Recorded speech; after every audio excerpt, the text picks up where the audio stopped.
Assalamualaikum warahmatullahi wabarakatuh. Salam sejahtera buat kita semua. Shalom. Om Swastiastu, salam kebajikan, namo buddhaya. Yang kami hormati Bapak Wadir Reskrim Polda Metro Jaya. Kemudian yang kami hormati dan kami muliakan rekan-rekan jurnalis. Terima kasih atas kehadiran rekan-rekan. Rekan-rekan, kami izin update tentang penindakan secara tegas dan terukur berdasarkan SOP yang berlaku secara profesional, proporsional terhadap rangkaian aksi anarkis ya yang menyebabkan terjadinya kerusuhan beberapa hari yang lalu. Perlu kami tegaskan bahwa Polda Metro Jaya berkomitmen untuk mengungkap aktor penggerak utama di balik kerusuhan. Ya, saat ini Polda Metro Jaya masih terus mengembangkan, melakukan pendalaman untuk mengungkap tuntas peristiwa kerusuhan agar nanti dapat terungkap aktor penggerak utama di balik kerusuhan-kerusuhan yang terjadi ini.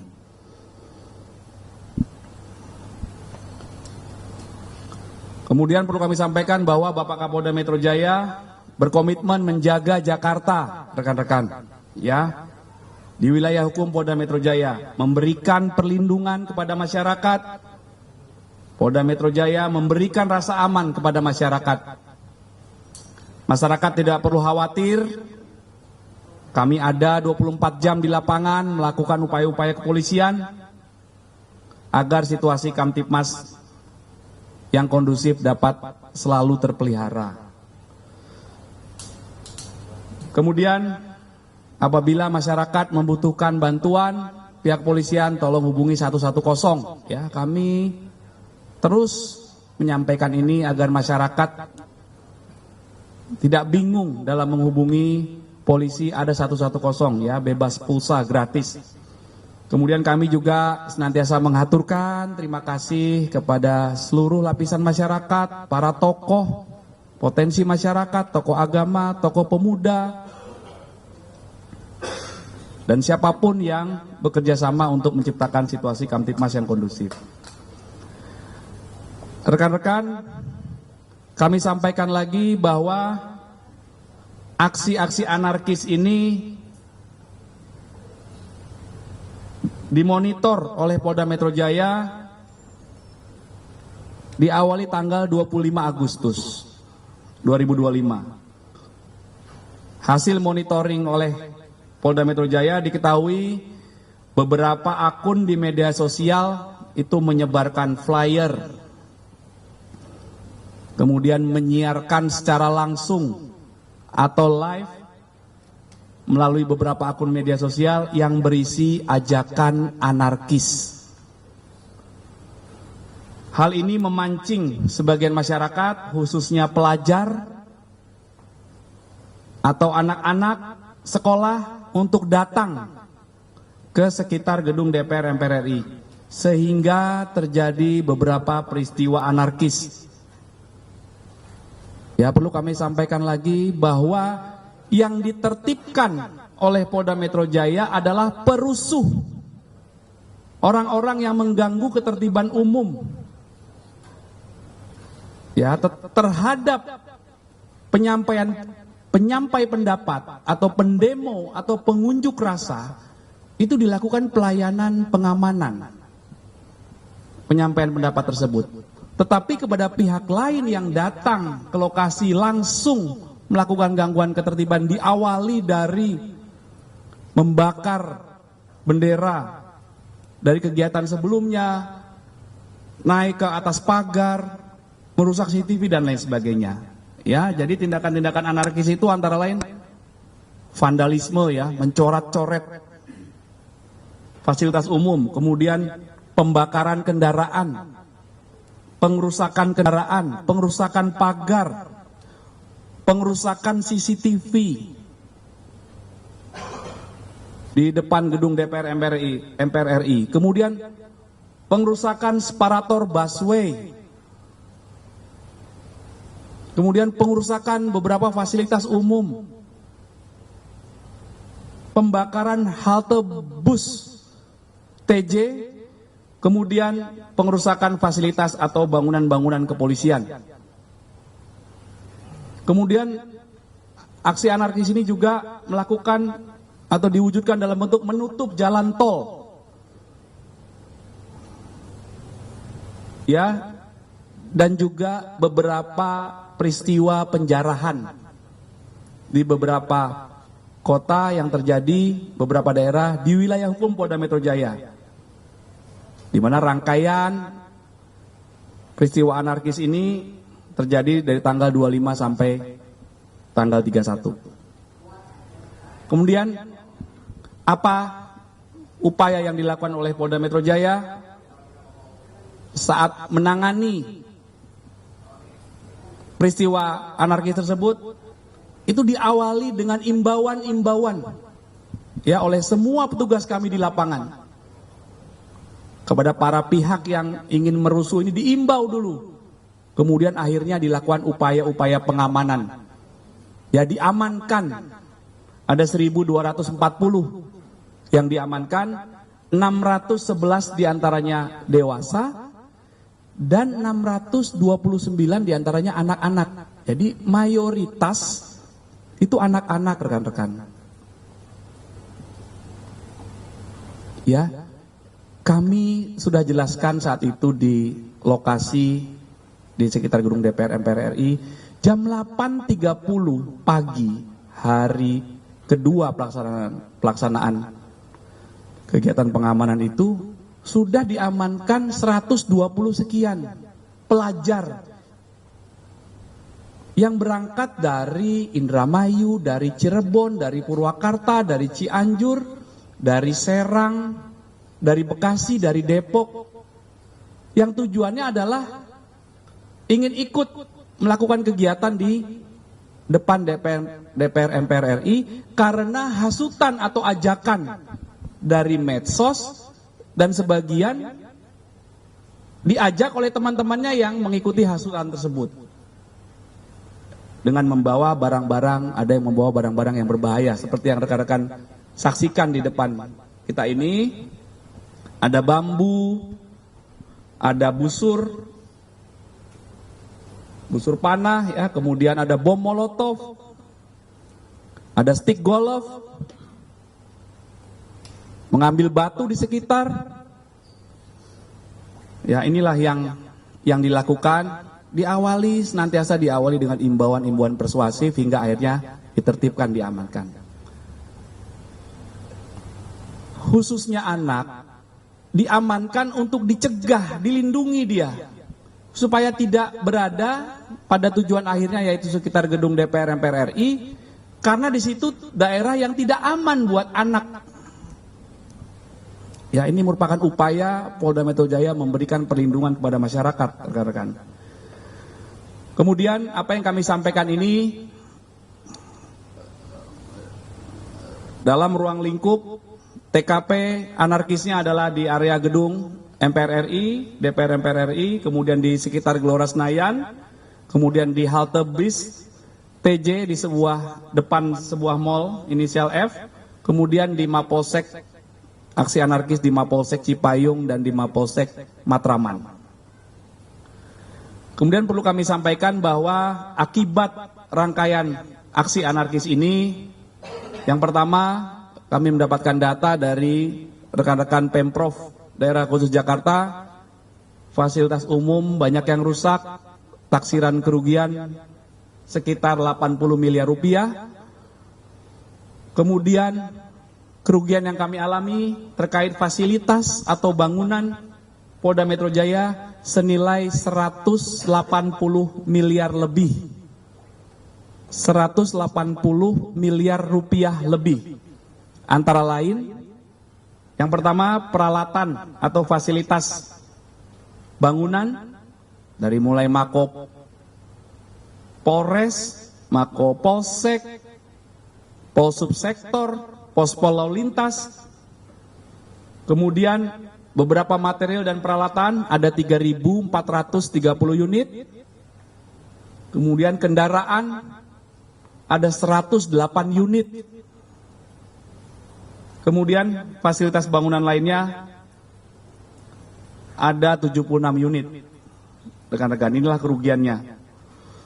Kemudian perlu kami update, beberapa waktu yang lalu kami sudah nyampaikan ada sekian tersangka yang telah dilakukan tindakan hukum.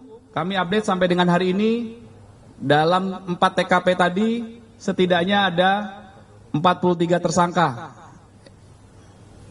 yang sudah kami tetapkan atas peristiwa dugaan rangkaian aksi anarkis. 42 diantaranya adalah dewasa dan 1 adalah anak-anak, ya, anak berusia sebelum 18 tahun.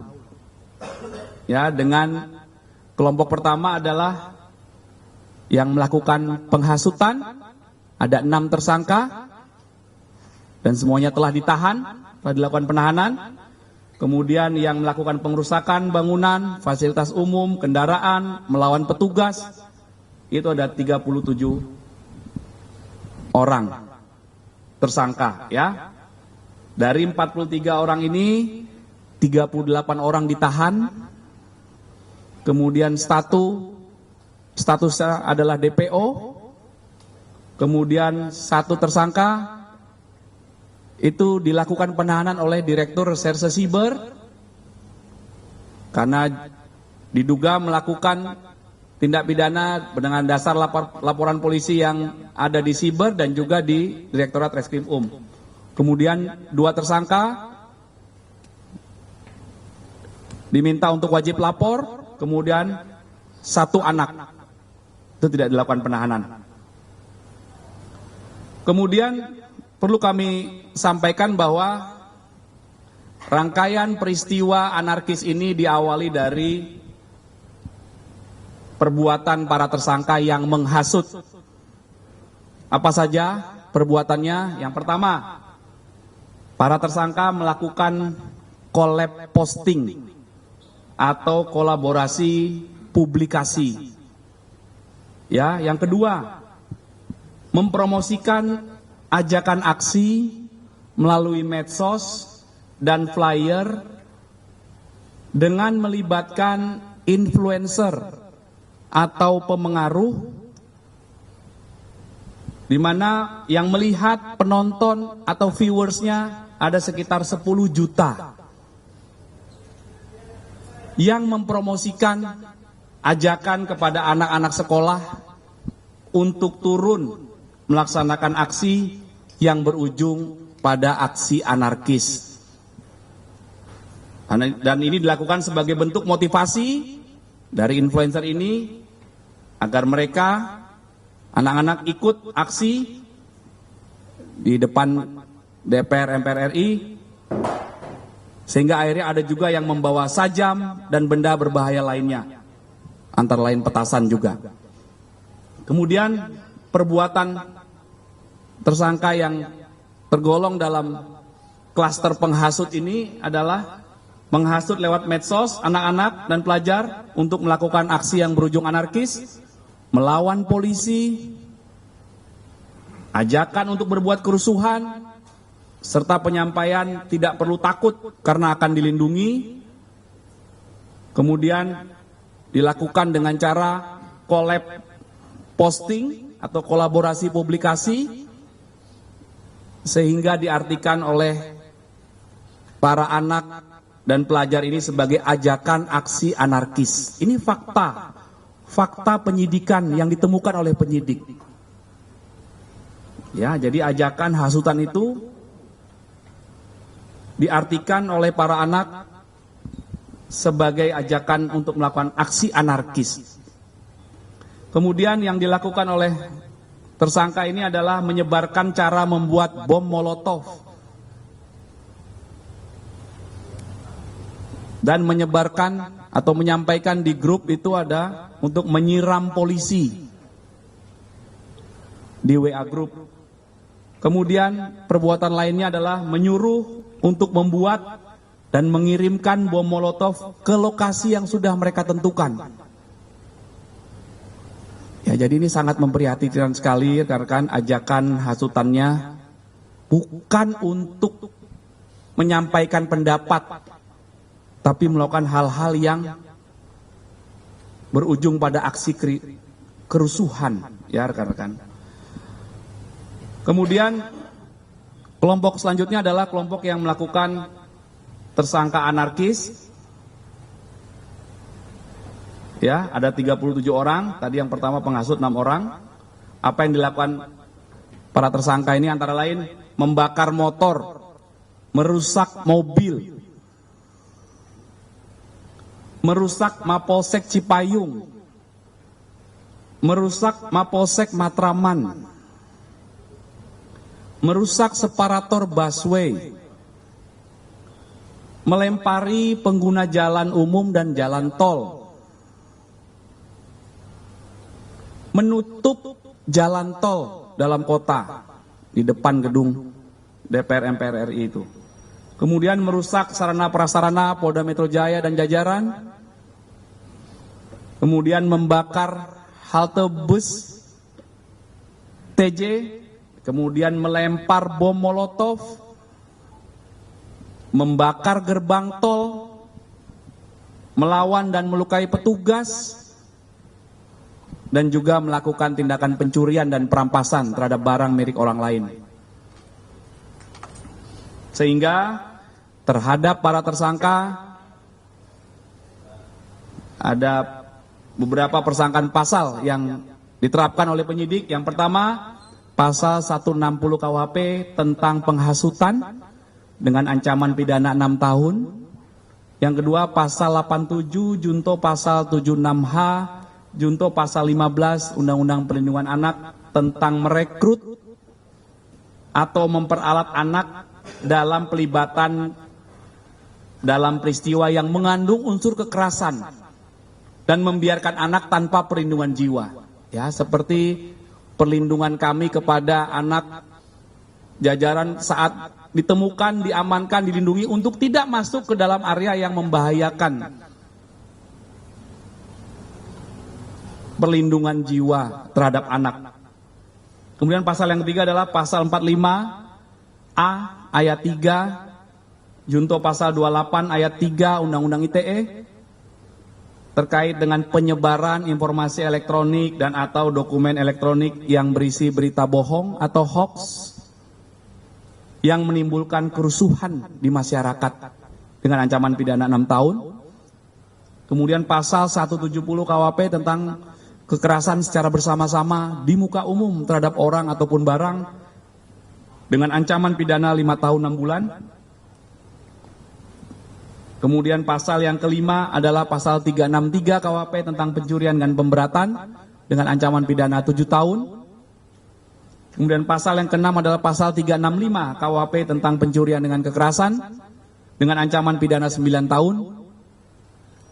Kemudian terhadap yang turut serta melakukan, menyuruh melakukan, atau membantu melakukan tindak pidana juga dijerat dengan pasal 55 dan 56 KUHP. Kemudian pasal yang ke-8 adalah pasal 187 KUHP, yaitu terkait dengan keadaan yang membahayakan keamanan umum, yaitu perbuatan dengan sengaja menimbulkan kebakaran, ledakan, dan ancaman pidananya adalah 12 tahun apabila perbuatannya itu membahayakan terhadap barang dan 15 tahun yang membahayakan terhadap nyawa orang lain dan pidana seumur hidup atau maksimal 20 tahun. Kemudian yang ke-9 adalah pasal 212 KUHP tentang melawan pejabat yang sedang melaksanakan tugas yang sah dengan ancaman pidana paling lama 1 tahun 4 bulan. Dan yang ke-10 adalah pasal 214 KUHP tentang melakukan kekerasan secara bersama-sama terhadap pejabat yang sedang melaksanakan tugas dengan ancaman pidana paling lama 7 tahun. Kemudian yang ke-11 adalah pasal 216 KUHP tentang menghalang-halangi petugas yang sedang melaksanakan tugas dengan ancaman pidana paling lama 4 bulan 2 minggu. Kemudian yang ke-12 pasal 218 KUHP dengan ancaman pidana paling lama 2 bulan 2 minggu. Dan yang terakhir ada pasal 406 KUHP tentang pengerusakan barang milik orang lain ataupun fasilitas umum dengan ancaman pidana paling lama 2 tahun 8 bulan.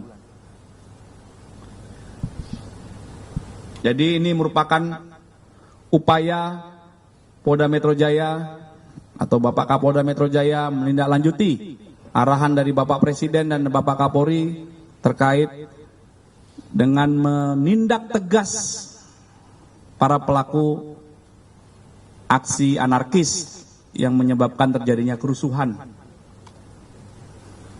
Dan Polda Metro Jaya berkomitmen mengungkap aktor penggerak utama di balik kerusuhan ini. Nah, jadi saat ini terus Polda Metro masih terus melakukan pendalaman dan mengembangkan peristiwa ini, ya. Demikian rekan-rekan penjelasan update dari kami. Semoga ini dapat memberikan keterangan yang lebih dapat dipahami, ya, oleh masyarakat. Dan sekali lagi kami mengimbau agar situasi Kamtipmas sama-sama kita jaga, bekerja sama untuk mewujudkan situasi Kamtipmas yang kondusif untuk menjaga Jakarta. Terima kasih rekan-rekan. Baik, silakan Mbak dulu ya, mic-nya.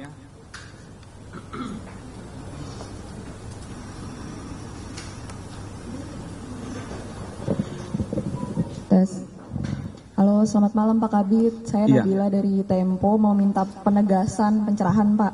Nah, kan ada orang-orang yang ditetapkan sebagai tersangka atas dugaan menghasut pelajar ya. Lalu ada ratusan pelajar yang ditangkap karena terhasut untuk melakukan aksi anarkis gitu ya. Nah, itu bagaimana cara penyidik membuktikan bahwa keduanya benar-benar terkait Pak? Apakah ratusan pelajar itu sudah ditanyakan satu-satu gitu? Dan bisa dipastikan mereka benar-benar terhasut dari akun-akun milik terduga penghasut, misalnya dari akun Lokataru, Blog Politik Pelajar, dan lain-lain. Itu apakah bisa benar-benar dipastikan, Pak? Mohon pencerahannya. Ya.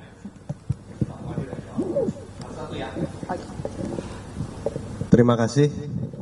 Mohon maaf sebelumnya kami coba luruskan tentang diksi atau narasi, karena ini sangat penting, Mbak, agar penyampaian informasi kepada masyarakat tidak dimaknai sebagai satu hal yang berbeda.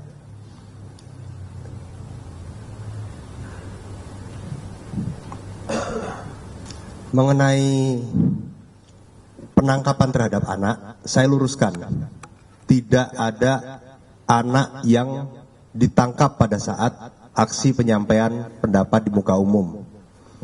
Kata-katanya tidak ditangkap, tapi diamankan. Langkah jajaran Polda Metro Jaya, termasuk di dalamnya Direktorat Reserse Kriminal Umum, mengamankan para pelajar ini kepentingannya bukan untuk ditangkap. Karena ditangkap dan diamankan, mohon maaf, berbeda rekan-rekan. Kami mengamankan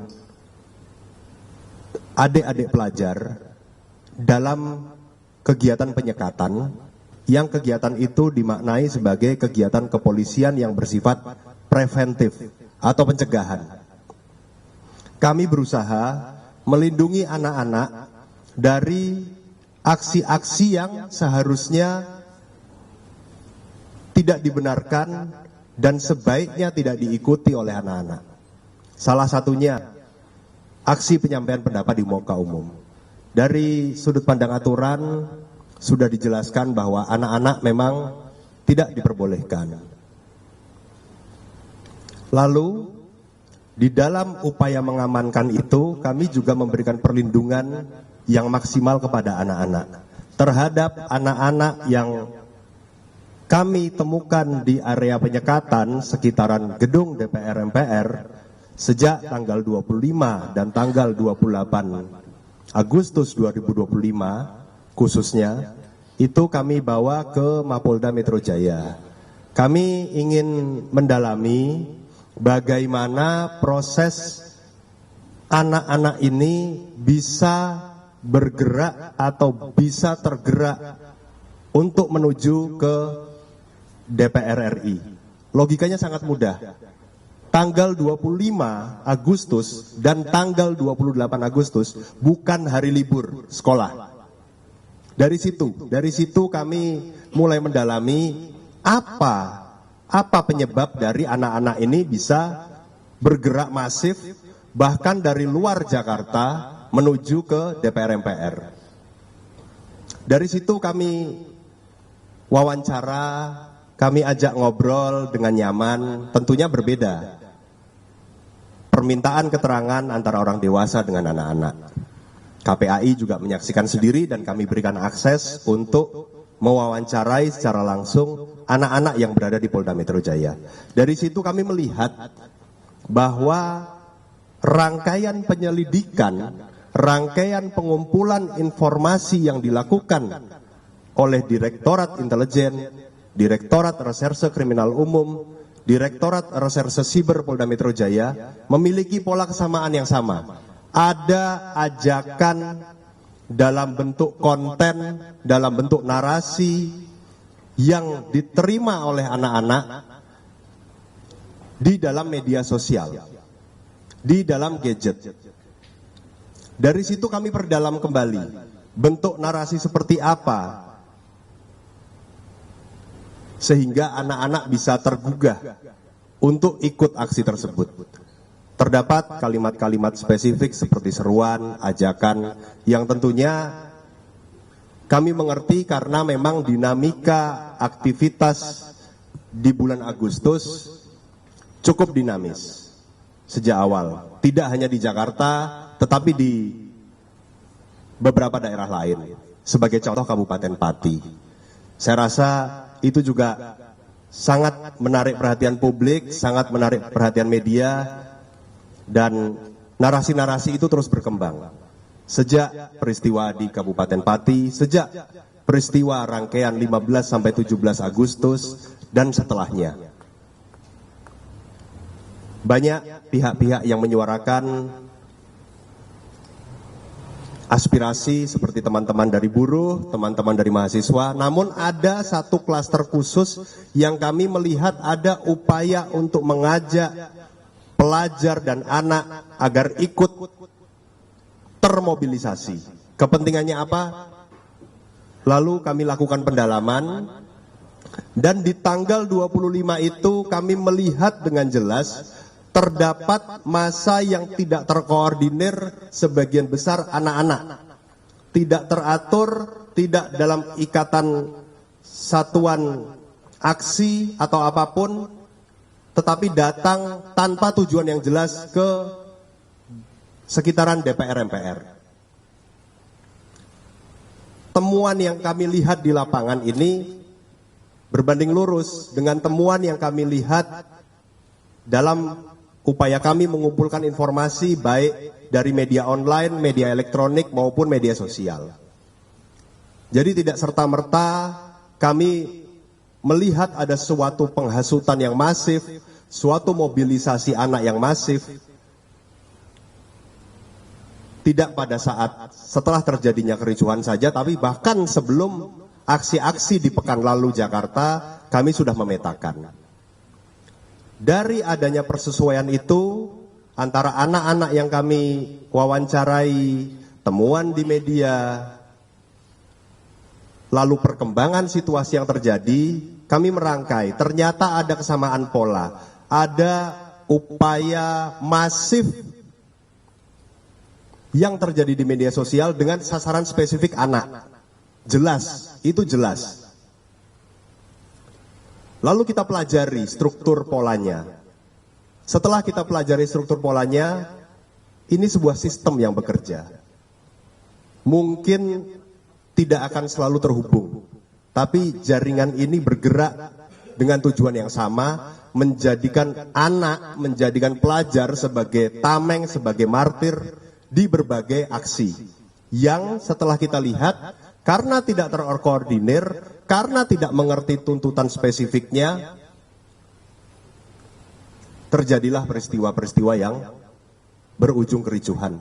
Saat telah terjadi kericuhan, kami yakin bahwa ada sebuah peristiwa pidana dalam upaya mobilisasi anak ini, dalam upaya menghasut. Bahasanya juga semakin spesifik.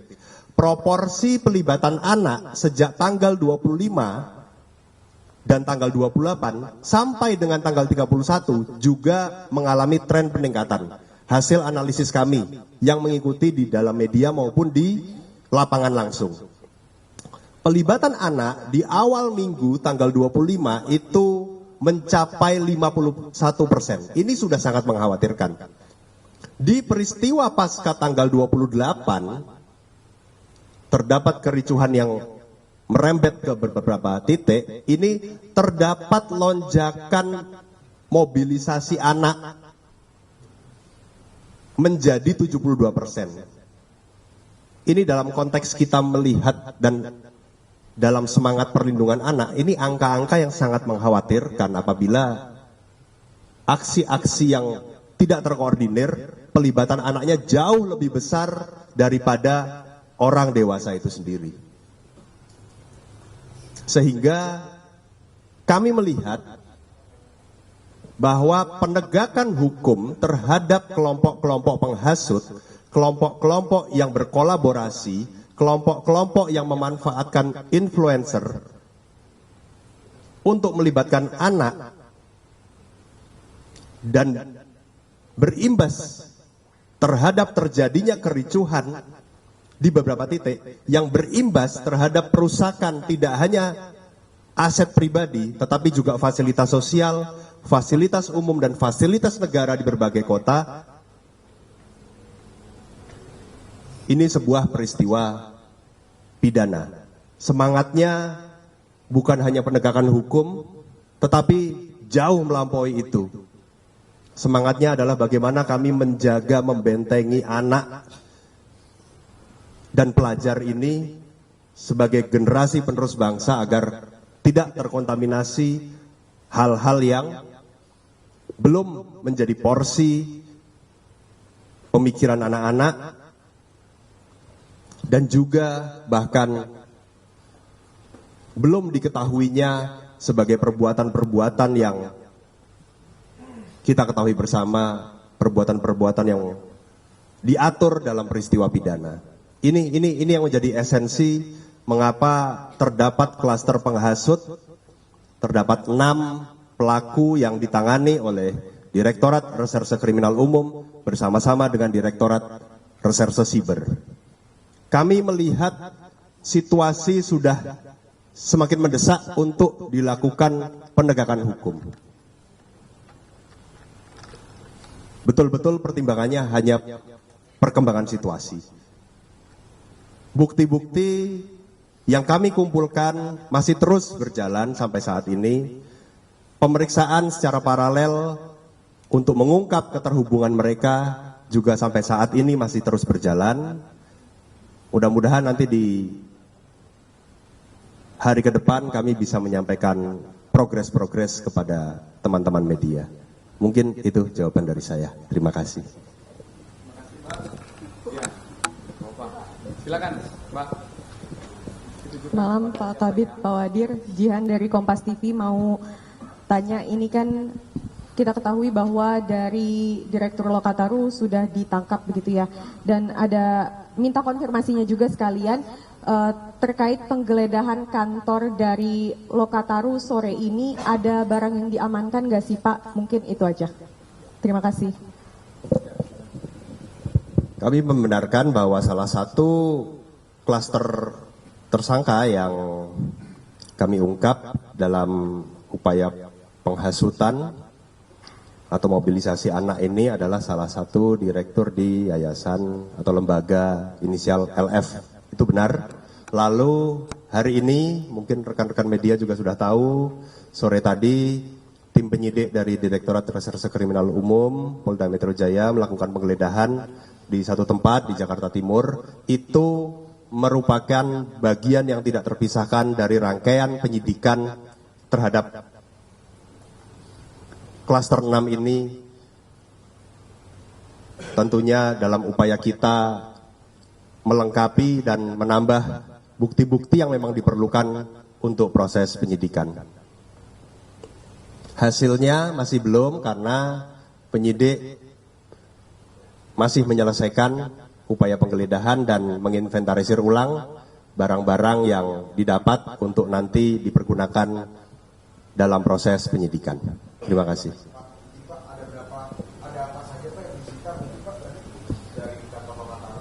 Ya, saat ini tim penyidik masih dalam perjalanan ya. Nanti mungkin kami sampaikan di kesempatan yang lain. Kami update di kesempatan yang lain. Izin Pak Kabid dan Pak Wadir, izin saya Jonathan, wartawan Kumparan, mau bertanya terkait klaster penghasut tadi. Ini kan kita tahu ada 6 tersangka, di antaranya ada DMR, KA, kemudian juga SH ya. Ini dari publik banyak yang menyampaikan permintaan bahwa agar mereka itu dibebaskan. Dari kepolisian sendiri mungkin ada nggak sih langkah-langkah atau upaya untuk melakukan restoratif justice mungkin, atau mungkin melakukan penangguhan penahanan terhadap mereka. Kemudian yang kedua terkait dengan tadi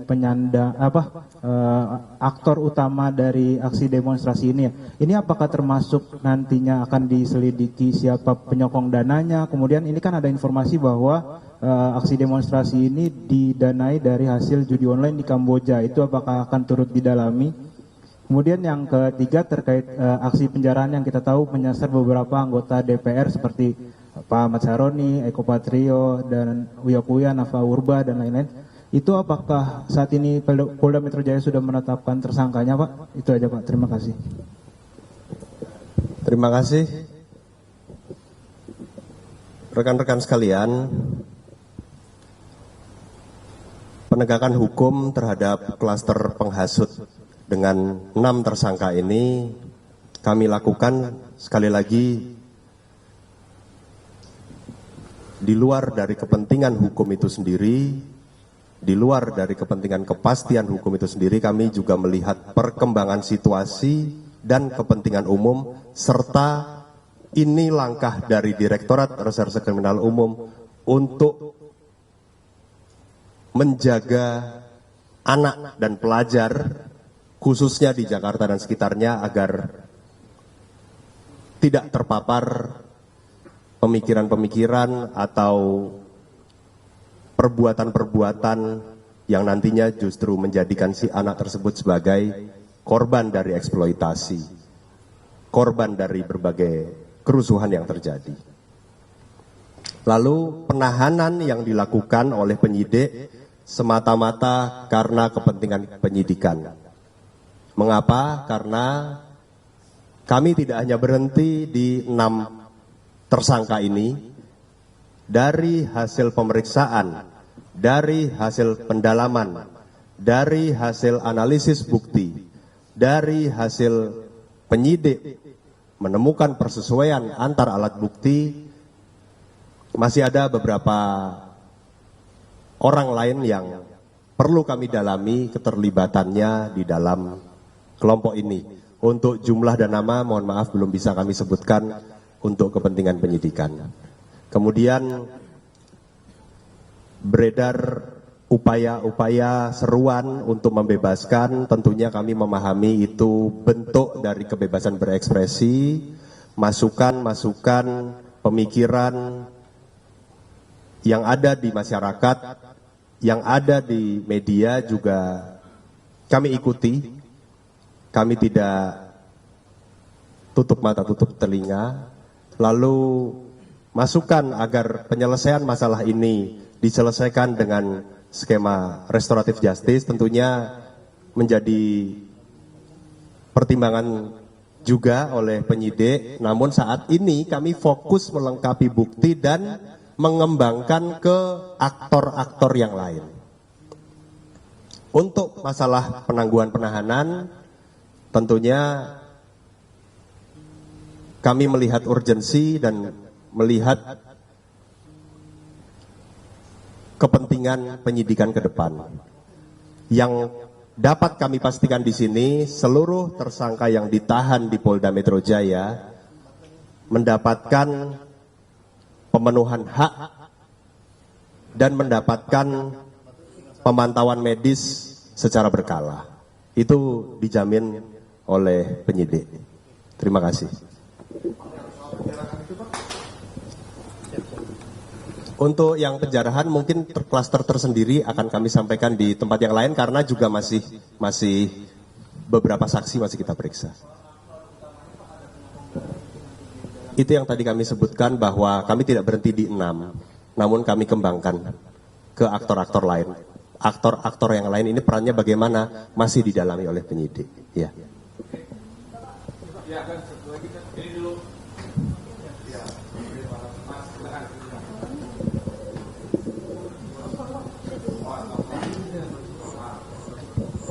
Bang, izin Pak Wadir dengan Pak Kabid, Pak ingin menanyakan, saya Rama dari Kompas, ini beberapa hal yang ingin kami tanyakan tadi sudah soal penyokong dana, karena di beberapa, kami kan juga pernah masuk ke area demo itu Pak, maksudnya ke area yang mereka akan melakukan anarkis. Waktu itu saya masuk ke Semanggi gitu, ke arah DPR, kemudian mereka makan dan minum, terus juga petasan, itu kan berarti tidak berdasarkan kemampuan mereka sendiri, pasti ada penyokong dana. Tadi Bapak sudah sampaikan, kita akan telusuri lagi. Tapi kami ingin menanyakan apakah kita sudah berkoordinasi dengan PPATK untuk melihat kemungkinan adanya aliran dana yang masuk ke mereka-mereka ini Pak. Itu yang pertama. Yang kedua, ini ada yang menyebut bahwa ini ada tim anarko begitu. Apakah mereka-mereka ini yang ditangkap atau yang sudah didata ini, yang anak-anak ini yang sudah dibebaskan ini, sudah pernah terlibat dalam tindak pidana yang lain seperti tawuran misalnya, itu apakah mereka tercatat di situ Pak? Kalau mereka seperti itu kan berarti mereka sudah terbiasa untuk melakukan hal-hal seperti itu yang kedua. Yang ketiga Pak, kerusakan di halte, 6 halte terbakar dan belasan halte juga mengalami vandalisme, itu kan terjadi serentak ya Pak ya, di malam tanggal 29 ya nggak salah, 29 Agustus setelah penyerangan Polda Metro Jaya.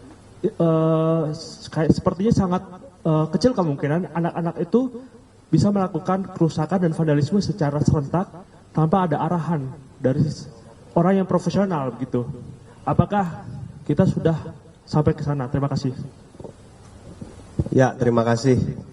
Apa yang tadi dilihat sebagai temuan di lapangan itu juga kami masukkan dalam temuan yang kami analisis.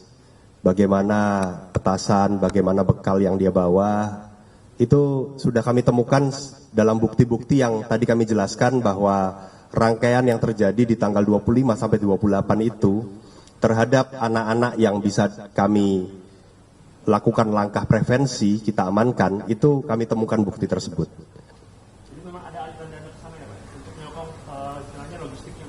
Ada indikasi anak diberi kompensasi untuk melakukan aksi. Itu masih dalam pendalaman oleh penyidik. Betul, itu jadi salah satu data awal yang kami pergunakan untuk mengungkap jaringan ini, kelompok ini. Itu betul. Lalu apakah sudah berkoordinasi dengan PPATK? Sudah. Kami juga ingin menelusuri apakah ada aliran dana tertentu kepada kelompok ini atau mereka lebih bersifat kolektif. Lalu saya berusaha untuk tidak menggunakan diksi anarko, tetapi saya menggunakan diksi kelompok perusuh dari peristiwa ini. Bagaimana mereka bisa secara bersama-sama di waktu yang sama melakukan aksi perusakan di fasilitas umum, fasilitas sosial maupun fasilitas negara. Rangkaiannya sedang kami pelajari karena di dalam klaster 6 tersangka itu ada juga satu tersangka yang memang memiliki peran untuk membuat molotov, lalu menginformasikan di mana titik-titik petasan dan molotov itu tersedia. Lalu bagaimana pada saat pendorongan mereka lebih bergeser ke arah Selipi atau Pejompongan misalnya. Karena rekan-rekan media tahu di Selipi Pejompongan itu ada kawasan rel kereta api yang di sekitar rel kereta api itu pasti banyak batu yang bisa jadi sarana untuk melakukan penyerangan. Seperti itu. Itu juga kami dalami. Artinya kami mengkombinasi informasi yang ada di media dengan fakta yang terjadi di gedung DPR MPR maupun tempat-tempat sekitarnya. Iya. Apakah yang anak yang diperiksa ini sudah pernah terlibat dengan tindak pidana? Ya. Temuan yang menarik, saat kita mengamankan satu orang anak di tanggal 25 Agustus, lalu kita berusaha cegah dia agar tidak ikut aksi, kita bawa ke Polda untuk kita wawancarai.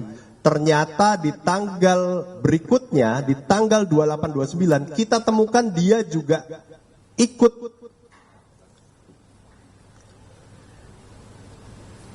ke aksi yang berada di DPR MPR. Lagi-lagi motifnya sama, ikut diajak melalui media sosial, beberapa platform, ikut dari ajakan grup seperti itu. Ini fenomena yang terjadi. Ini fenomena yang terjadi. Lalu temuan lain yang perlu mungkin di highlight dalam konteks perlindungan anak, terdapat klaster pelaku aksi 22 orang yang positif narkotika. Yang menjadi prihatin adalah dari hasil pendalaman Direktorat Reserse Narkoba Polda Metro Jaya, bahwa konsumsi narkoba itu dilakukan sesaat sebelum mereka mengikuti aksi. Tujuannya agar mereka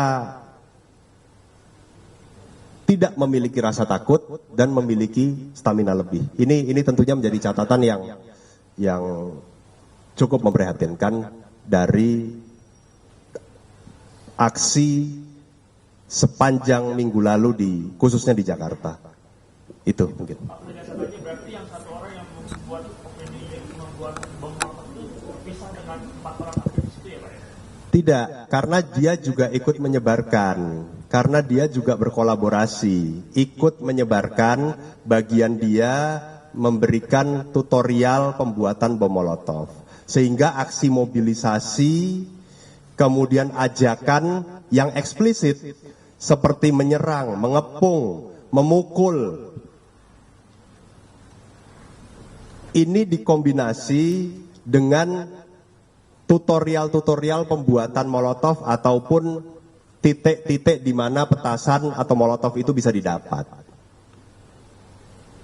Lalu yang terjadi seperti rekan-rekan lihat di minggu lalu, di beberapa titik terjadi perusakan, pembakaran, penyerangan kepada petugas menggunakan petasan, penyerangan kepada sarana petugas menggunakan Molotov. Semua yang kami lihat di lapangan ini, kami temukan juga provokasi dan hasutannya di media sosial. Seperti itu. Berarti kemungkinan penambah yang klaster penghasut ini kemungkinan akan bertambah ya Pak dengan pencarian adanya. Sudah muncul beberapa nama. Ya.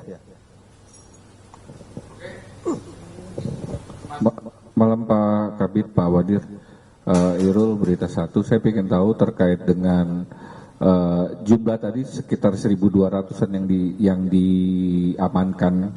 Itu sejauh ini apakah memastikan lagi apakah mereka sudah semuanya dikembalikan ke orang tua?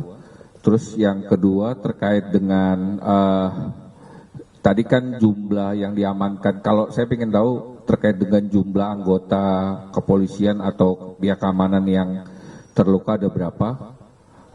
Terus ketiga mungkin tadi sempat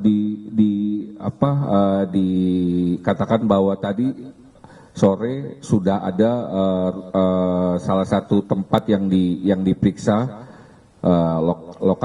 Lokataru di daerah Jakarta Timur yang digeledah. Sejauh ini apakah rumah tersangka yang lain yang 6 penghasut ini juga termasuk digeledah? Dan saya ingin tahu terkait dengan nyambung tadi pertanyaan teman-teman, mungkin dari ke-6 orang itu apakah sudah ditanyakan pula siapa orang yang dalam tanda kutip mendanai mereka untuk melakukan penghasutan ini? Terima kasih.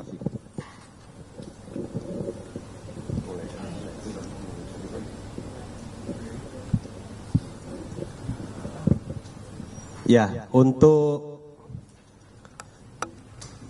anak maupun orang yang kami amankan sebagai langkah preventif ini sudah dipulangkan kepada keluarga maupun sanak saudaranya. Ada sebuah peristiwa di tanggal 29 itu juga bahwa ketika kami mengamankan dalam konteks kita mencegah anak-anak ini ikut klaster aksi yang berujung rusuh maupun perusakan di Polda Metro Jaya, salah satu tersangka dari kelompok penghasut ini bahkan pernah datang ke Polda Metro Jaya. Secara terang-terangan dia menghasut, memprovokasi orang-orang yang masih dalam penjagaan kepolisian untuk melawan dan menyerang petugas kepolisian. Itu terjadi dan kami memiliki bukti, yang bukti ini juga kami pergunakan dalam proses penyidikan. Kemudian upaya-upaya penggeledahan yang telah dan akan nantinya kami lakukan, ini tentunya penyidik sudah memiliki bukti awal, sudah memiliki bukti permulaan, sehingga penyidik menganggap perlu sebuah tempat atau sebuah lokasi dilakukan penggeledahan. Tidak menutup kemungkinan selain dari lokasi yang sore tadi dilakukan penggeledahan, juga akan kami lakukan penggeledahan melihat kebutuhan dan perkembangan hasil penyidikan. Kemudian apalagi tadi pertanyaannya, Pak? Personil keamanan yang luka? Jumlah personil yang luka, kondisinya bagaimana, mungkin dijelaskan oleh Bapak Kabid Humas. Baik, dalam proses pelayanan, pengamanan, aksi penyampaian pendapat, kemudian proses penertiban terhadap pihak-pihak tertentu yang melakukan tindakan-tindakan atau aksi kerusuhan, itu dalam setiap update ada masyarakat yang terjatuh, ada yang dalam circle lempar-lemparan itu, ada yang terkena juga dari belakang. Itu kami layani juga, ya. Tim dokes kami, kedokteran kesehatan ada di lapangan. Sampai dengan hari ini setidaknya terkait dengan peristiwa kerusuhan ini, setidaknya kami catat ada 31 anggota Polri yang terluka dan sudah ditangani, sudah dikunjungi oleh Bapak. Sebagian diantaranya ya, sudah dikunjungi oleh Bapak Presiden, Bapak Kapolri, dan Bapak Kapolda Metro Jaya. Ya, kami berharap ke depan sama-sama kita jaga situasi Kamtipmas yang kondusif. Kemudian ikuti petunjuk dan petugas kami di lapangan. Ya, dari tahap awal potensi gangguan ketertiban itu dilakukan imbauan-imbauan berkali-kali, agar para pihak tidak terprovokasi, tidak melakukan hal-hal yang mengganggu ketertiban umum.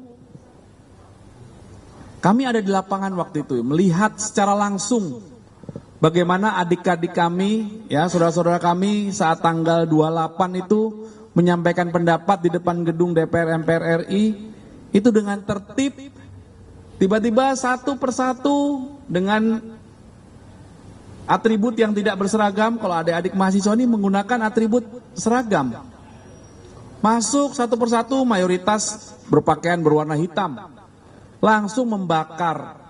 Sebelumnya ada aksi yang dilakukan oleh saudara-saudara kita dari pihak buruh. Ya, jadi ada atribut-atribut yang ketinggalan dibakar langsung, naik ke atas. Nah ini, ya jadi proses mewujudkan situasi Kamtipmas yang kondusif kembali, yang sebelum ada perusuh ini datang, itu dilakukan imbauan-imbauan. Ya, dan ini sangat disayangkan dalam proses penertiban setelah dilakukan imbauan pun masih terjadi perlawanan. Ya, jadi yang kami tertibkan bukan pendemo, yang kami tertibkan adalah perusuh. Ya, dan akan ditindak tegas, diproses. Dari 1.200 sekian tadi yang diamankan, handling terhadap anak-anak itu khusus. Dari awal sudah diklaster, sudah dipisah. Semuanya yang diamankan diberi makan, diberi minum. Semuanya dikompulir di sini ya, di gedung di Treskrimum Polda Metro Jaya. Kemudian langsung didatakan, dilakukan komunikasi, hadir untuk melakukan konseling, untuk memberikan jaminan perlindungan kepada anak demi kepentingan terbaik buat anak. Kemudian dipastikan semuanya telah diserahkan kembali ke keluarganya. Itu ya update-nya, Mas. Ya, Mbak, silakan.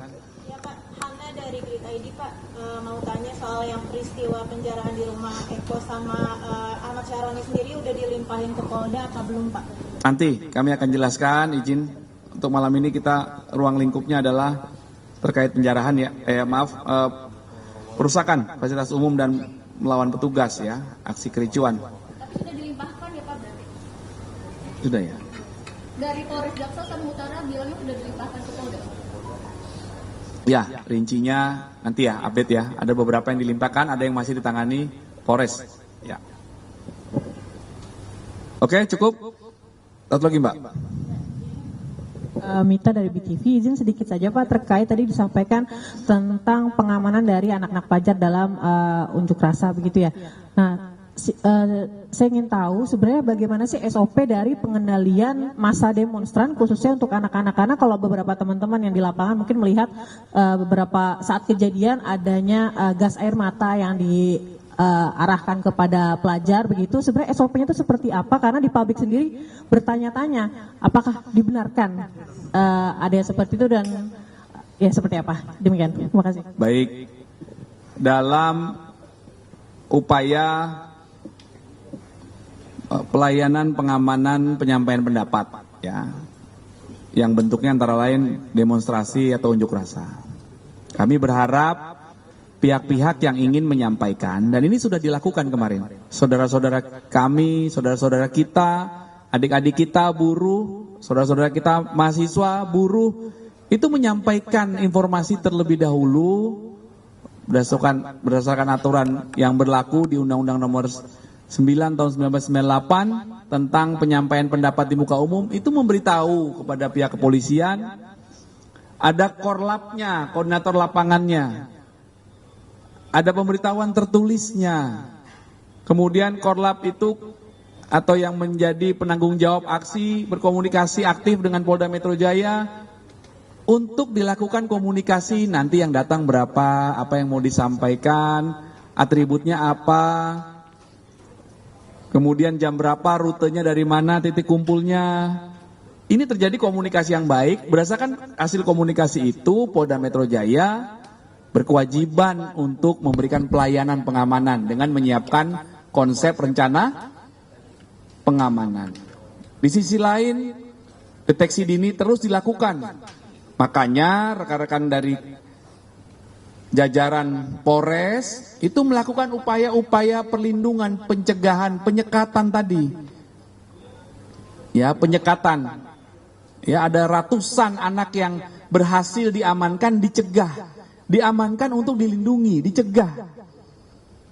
Tapi tentunya karena dinamika situasi di lapangan, ada yang dicegah, ada yang tidak tercegah karena lokasinya jalan masuk menuju DPR RI itu bisa dari berbagai arah. Nah, begitu kejadian ketidaktertiban pun, itu petugas di lapangan juga sudah mengidentifikasi ada anak-anak, kan kelihatan secara kasat mata, ini anak, dan sudah diingatkan.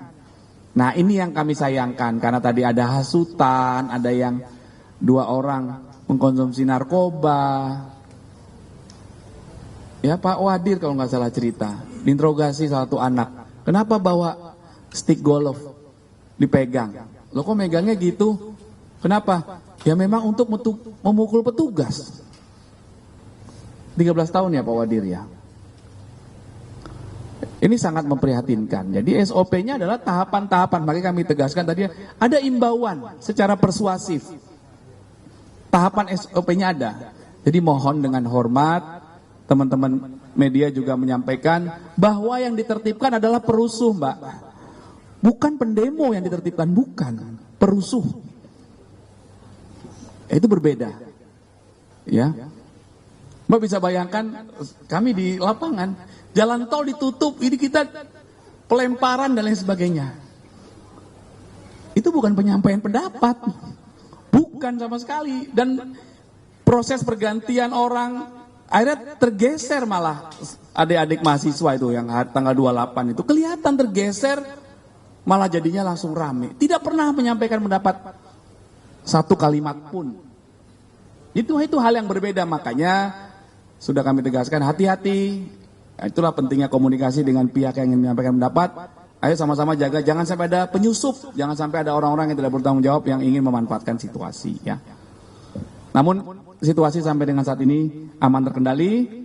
Patroli skala besar itu melibatkan semua pihak, stakeholders dengan TNI bersama-sama. Kami juga terima kasih kepada media yang sudah terus memberitakan. Banyak apresiasi kepada kita semua ya, kita kan kerjasama juga bahwa perlindungan rasa aman itu dirasakan oleh masyarakat ya, terkait dengan kerjasama kita bersama untuk melakukan pemeliharaan Kamtipmas. Itu ya, Mbak. Cukup? Baik, terima kasih rekan-rekan atas kehadirannya. Semoga berkah untuk kita semua. Kami berkomitmen terus untuk menjaga Jakarta. Terima kasih. Assalamualaikum warahmatullahi wabarakatuh. Salam presisi, rekan-rekan. Masih mau ini? Mau dong. Barang bukti lagi? Enggak di depan barang bukti. Ya, barangkali ada yang kemarin belum ini ya. Buat foto. Ini nggak ada sidik jari. Nggak ada sidik jari nggak apa-apa. Udah diplastikin. Hah? Nggak ada sidik jari. Nggak apa-apa. Ya. Ini pisau apa namanya karambit ya.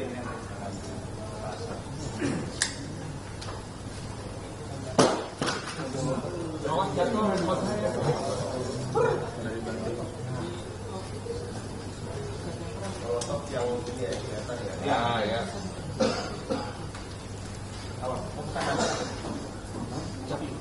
Cuma ngapi ya.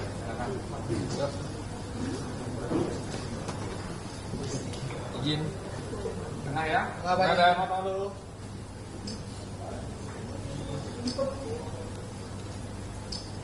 Oke. Kiri.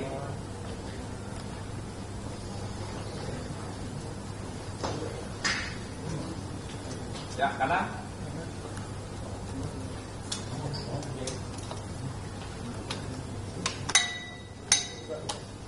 Oke, terima kasih. Terima kasih rekan-rekan. Hati-hati di jalanan. Hati-hati di jalan.